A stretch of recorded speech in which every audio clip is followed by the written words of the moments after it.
যাদবপুরের দেওয়াল, যাদবপুর বিশ্ববিদ্যালয়ের দেওয়াল বিভিন্ন সময় বিভিন্ন গ্রাফিটি আমরা দেখেছি, বিভিন্ন সময় বিভিন্ন স্লোগান আমরা দেখেছি, কিন্তু এবার যে স্লোগান আমরা দেখছি সেই স্লোগান ঘিরে বিতর্ক তৈরি হয়েছে। কেন কেন বিতর্ক? এই দেওয়ালে কি লেখা রয়েছে আপনারা দেখছেন? দেওয়ালে লেখা রয়েছে, fascist do not deserve democracy, they deserve a bullet in the head. আর এই নিয়ে সোশ্যাল মিডিয়ায় শোরগোল পড়ে গিয়েছে। ইনফ্যাক্ট আমরা দেখেছি মুখ্যমন্ত্রী শুভেন্দু অধিকারী তিনি নিজেও পোস্ট করেছেন, এই ঘটনার সঙ্গে কারা জড়িত তাদেরকে চিহ্নিত করার কথাও তিনি বলেছেন। এক্সপোস্টে শুভেন্দু অধিকারী লিখছেন, যাদবপুর বিশ্ববিদ্যালয়ের ছাত্রছাত্রীদের কাছ থেকে উদ্বেগজনক ছবি ভিডিও পেয়েছি। বিশ্ববিদ্যালয় চত্বরে আপত্তিকর, সমাজবিরোধী, হিংসাত্মক এবং দেশবিরোধী দেওয়াল লিখন রয়েছে। শিক্ষা প্রতিষ্ঠান শিক্ষা এবং জাতি গঠনের জায়গা। যাদবপুর বিশ্ববিদ্যালয়ের ভিসি, উচ্চশিক্ষা দপ্তরের প্রধান সচিবকে তদন্ত শুরু করতে বলেছি। পশ্চিমবঙ্গ সরকার শিক্ষা প্রতিষ্ঠানের ক্যাম্পাসে দেশবিরোধী কার্যকলাপে জিরো টলারেন্স নীতি নেবে। দোষীদের চিহ্নিত করে আইনি পদক্ষেপ নিতে হবে। এক্সপোস্টে বার্তা মুখ্যমন্ত্রী। जादवपुर में कुछ नहीं हुआ है। जादवपुर नॉर्मल है, एजुकेशन चल रहा है, सब चल रहा है, सब कर रहा है। मेरा सीओ में आज कुछ आर्ट्स हॉस्टल का वीडियो आया है, जब कुछ पब्लिक वहाँ का स्टूडेंट ने कंप्लेंट किया, नाम तो नहीं करूँगा, उसके ऊपर मैं भेज रहा हूँ वाइस चांसलर को। If this video is are true, please take appropriate action. Arts hostel में कुछ पिक्चर, कुछ स्लोगन वो ठीक नहीं है देश के लिए, तब नहीं चलेगा। यहाँ राष्ट्रवादी काम करना पड़ेगा, इतना पावर आपको कोई नहीं दिया गया है। ये सब अंदर रह के किशन जी रेड सैल्यूट, ये सब नहीं चलेगा। যাদবপুর বিশ্ববিদ্যালয় শুধু শিক্ষা প্রতিষ্ঠান হিসেবে তাদের এক্সেলেন্স নিয়ে যে আমরা গর্ববোধ করি তা তো নয়। এই যাদবপুর বিশ্ববিদ্যালয় বিভিন্ন সময় বিভিন্ন আন্দোলনের মুখ হয়ে থেকেছে। সরাসরি চলে যাই, সান্নিক প্রতিনিধি রয়েছেন আমাদের সঙ্গে। সান্নিক, মুখ্যমন্ত্রী শুভেন্দু অধিকারী বলেছেন এর সঙ্গে যারা জড়িত তাদের কাউকে রেয়াত করা হবে না। যাদবপুর বিশ্ববিদ্যালয় কি ভাবছে? এই যাদবপুর বিশ্ববিদ্যালয় যারা বলে তোমার সুর আমার সুর, পথ দেখায় যাদবপুর।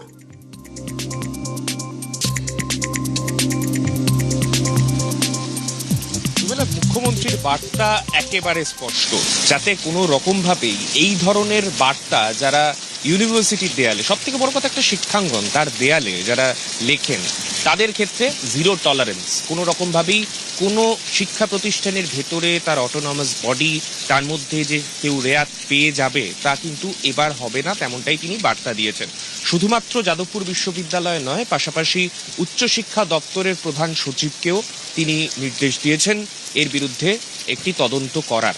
এই তদন্ত করার পরে কি তথ্য উঠে আসে এবং যাদবপুর বিশ্ববিদ্যালয়ের সঙ্গে উচ্চশিক্ষা দপ্তর সমন্বয় রেখে এই গোটা তদন্ত পদ্ধতি তারা এগিয়ে নিয়ে যাবেন এবং এই তদন্তের পরে কি তথ্য উঠে আসে তার উপর পুরোটাই নির্ভর করছে।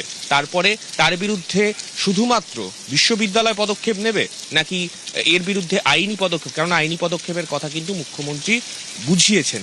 তার মানে আইনি পদক্ষেপ হলে সেক্ষেত্রে শুধুমাত্র তার ইউনিভার্সিটির একটা ব্যবস্থা গ্রহণ নাকি পুলিশি তদন্ত এর বিরুদ্ধে হবে, সেই সব কিছুর উত্তর হয়তো সময় দেবে। তবে বিশ্ববিদ্যালয় কর্তৃপক্ষ ঠিক কি করতে চাইছেন তার জন্য আজকের দিনটা আমাদের অপেক্ষা করতে হবে, কেননা গতকাল আমরা দেখেছি যে ঘটনা ঘটেছিল তার জন্য যে নতুন করে তদন্ত কমিটি গঠন, সেই প্রক্রিয়া গতকাল সম্পন্ন হয়েছে।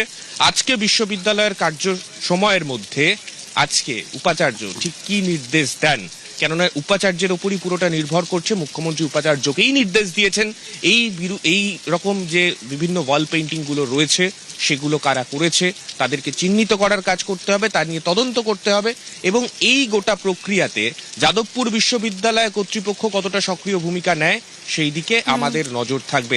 তবে অবশ্যই যাদবপুর বিশ্ববিদ্যালয় কর্তৃপক্ষের তরফে যদি তদন্ত রিপোর্টে কোনো উল্লেখযোগ্য কোনো কনক্লুশন যদি না পাওয়া যায়, সেক্ষেত্রে পরবর্তীতে কি, সেক্ষেত্রে কি পরবর্তীতে পুলিশি তদন্ত বা পরবর্তীতে আরো অন্য কিছু আসতে চলেছে, সেই দিকেও কিন্তু অবশ্যই আমাদের নজর রাখতে হবে। রুমেলা, বেশ, যাদবপুর বিশ্ববিদ্যালয় কর্তৃপক্ষ তারা আজ কিভাবে অবশ্যই আমাদের নজর থাকবে। কিন্তু যাদবপুরে এই যে পোস্টার বিতর্ক, এই পোস্টার বিতর্ক ঘিরে নানাজন নানা মত দিতে ইতিমধ্যে শুরু করেছেন।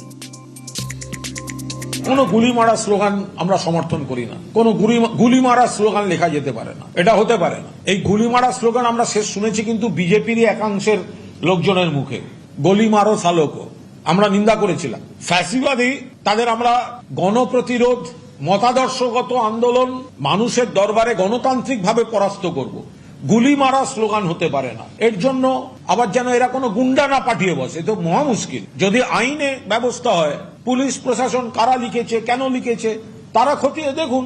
গুলি মারা স্লোগান আমরা সমর্থন করি না। যা হবে মতাদর্শগত লড়াই, গণতান্ত্রিক ভাবে হবে। যারা অন্যের মতকে সহ্য করতে পারে না, এই অসহিষ্ণুতার যে নমুনা, সেটা গোপালচন্দ্র সেনকে এই ইউনিভার্সিটির মধ্যে খুন করা হয়েছে, এই বামপন্থীরা খুন করেছে। গোপালচন্দ্র সেনকে হত্যা করার মধ্যে থেকে যে অসহিষ্ণুতা শুরু হয়েছে তার শেষ হওয়া দরকার।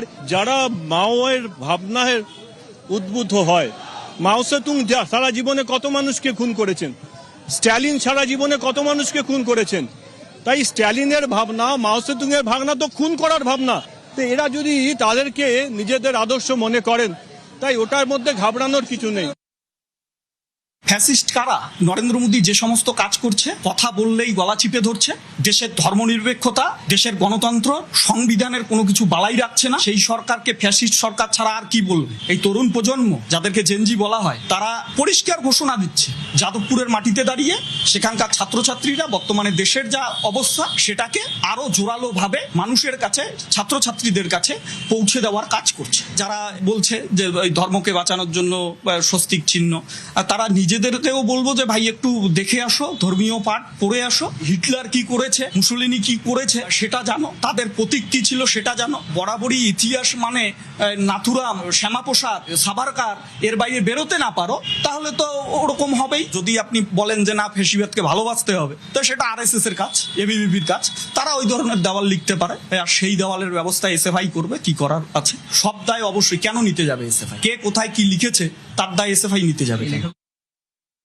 যাদবপুর বিশ্ববিদ্যালয় একটা মুক্ত চিন্তার পরিবেশ, সেখানে বিভিন্ন ধরনের বিভিন্ন মতের ছাত্রছাত্রীরা সেখানে তাদের কথা বলতে পারে। ছাত্রদের মত প্রকাশ করার, ছাত্রদের যে কোনো বিষয় নিয়ে কথা বলার অধিকার থাকা উচিত। যে স্বৈরাচারী সরকার বা ফ্যাসিস্টরা যারা নানানভাবে যারা আক্রমণ করছে তাদের বিরুদ্ধে অবশ্যই কেউ কথা বলতেই পারে। গুলি মারা বা এটা না বলতে পারলেই ভালো হতো। প্রতিবাদ করলেই তাদেরকে দেশদ্রোহী তকমা লাগিয়ে দেওয়া হচ্ছে, মানুষের গণতান্ত্রিক অধিকারটা লুট হয়ে যাচ্ছে। ফলে এটা তো একটা ফ্যাসিবাদী কার্যকলাপ। আমরা মনে করি আইডিওসগতভাবে ছাত্র আন্দোলনটা পরিচালিত হওয়া উচিত উন্নত নীতি, নৈতিকতা, সংস্কৃতির ভিত্তিতে। সমস্ত সংগঠন, আরো অন্যান্য সংগঠনগুলো আছে যারা যে ভাষায় বলে, যে ভাষায় কথা বলে, সমস্তটাকে আমরা সমর্থন করি না।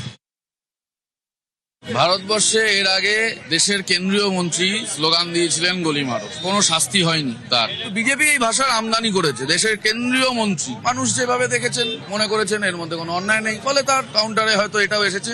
আরে দেশের মানুষকে যারা গুলি করে মেরে দিচ্ছে, সত্যি সত্যি যারা পেলেট গান চালাচ্ছে দিল্লিতে, ছাত্রদের চোখ নষ্ট হয়ে যাচ্ছে, ছাত্রদের শরীরে 200-300 করে ছড়া পেলেট গান ঢুকে যাচ্ছে, তাতে যদি উস্কানি না হয় সেটাতে কেউ প্রশ্ন তুলছে না।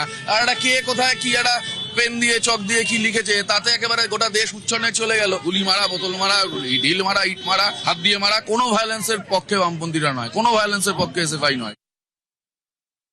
এখানে যে স্বস্তিকাটাকে দেখানো হয়েছে এটা হচ্ছে নাৎসিরা জার্মানিতে যে হাকেন ক্রুজ যেটাকে বলে বা হুকড ক্রস, সেই চিহ্নটা ব্যবহার করেছিল এই জাতিতত্ত্বের জায়গা থেকে ইহুদিদের খুন করার জন্য। এটার সাথে আমাদের এখানে যে হিন্দু ধর্মের স্বস্তিকা রয়েছে তার কোনো সম্পর্ক নেই। আরএসএস এর প্রতিষ্ঠাতা গোলওয়ালকার তার লেখাতেই বলেছিলেন যে তারা নাৎসিদেরকে হচ্ছে সমর্থন করে না। স্বস্তিকা একটি শান্তির প্রতীক, ফ্যাসিস্টদের অন্তিম পরিণতি, যারা গণতন্ত্রের হত্যাকারী তাদের জন্য কোনো গণতন্ত্র ডিজার্ভ করে না তারা। আজকে তারা ভোট চুরি করছে, আজকে তারা এসআইআর করে ডিলিট করছে, এখন তারা ডিলিমিশনের বিলটাকে পাস করানোর চেষ্টা করছে, তারা একে একে প্রতিটা পদে গণতন্ত্রকে হত্যা করছে। যদি আরএসএস নিজেকে স্বঘোষিতভাবে ফ্যাসিস্ট বলে মানতে চায় তাহলে আপত্তি নেই, কিন্তু আমার ধারণা আরএসএস নিজেদেরকে ফ্যাসিস্ট বলে স্বীকৃতিটা দিতে চায় না, কিন্তু গোপনে গোপনে সে একই কাজটা করে যায়। একটা সময় ব্রিটিশ জমানার বিরুদ্ধে কথা বলাটা বেআইনি ছিল, কিন্তু ওটা ন্যায় ছিল।